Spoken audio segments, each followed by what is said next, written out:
Getting your child ready for preschool can really help ease any separation anxiety they might experience when it's time for you to leave. One great way to do this is to introduce them to their new surroundings, whether it's visiting the school, meeting their teacher, or just maintaining a positive mindset. These steps can make a big difference. Welcome back to part 2 of Stepping Stones, Navigating the Transition to Preschool. Ms. Michelle Collins, Research Officer at the Early Childhood and Education Division of the Ministry of Education, continues the focus on the role the preschool environment plays in easing the transition for your child. You spoke about the strategies for parents. Can we put the spotlight now on those within the preschool environment? What role does the preschool environment play in easing the transition for children? I spoke about a parent mimicking the preschool. And at preschool, what teachers have to do is mimic the home environment. Because when we think about preschool, it's early childhood care. So the first thing schools must do is ensure that they're offering that care and that love that children will feel at home within the school environment. And yes, that first few days of school are usually so very challenging for children. The bawling is going to happen. So teachers need to mimic that love and that care that children will feel at home within the school environment.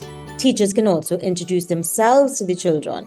So oftentimes teachers may write an introductory letter that the parent may read to the child, send the child a picture so that they can see what they look like, or even create short videos just introducing them to the school that they'll be coming to for the new school year. Another thing that teachers can do, and even parents, if they have an opportunity, drive past the school.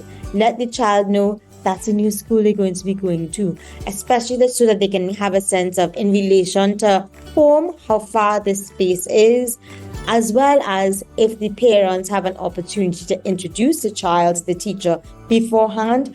All of those things will help the child get a sense of where this space is and who are these people that will be looking after me when school starts.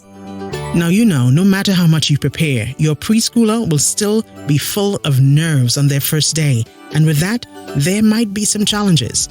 Ms. Collins, what common challenges do children face when starting preschool, and how can educators and also parents come together to address these challenges effectively? Children face that separation anxiety, adjusting to this new environment, especially if you're an only child or you don't have other siblings. You're coming into a space where it's new to you.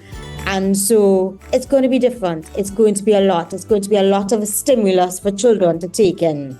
You need to reinforce that mommy is going to be coming back. That drop-off has to be so seamless. The teacher needs to collect the child from the parent with a smile on her face, with love in her heart, and the child must feel it, even though the child is feeling sad and scared. And the teacher must reinforce that mommy's going to be coming back. You're going to be seeing mommy later. You're just here with me for a few hours. So teachers really need to do as much as they can to alleviate that anxiety, those fears that children have. The conversation and great tips continue in part 3 of this radio feature series, Stepping Stones, Navigating the Transition to Preschool.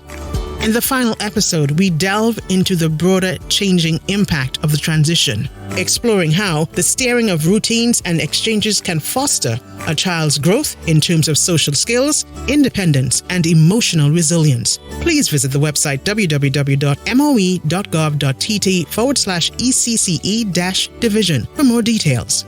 This was a production of the Information Division, Government Communications.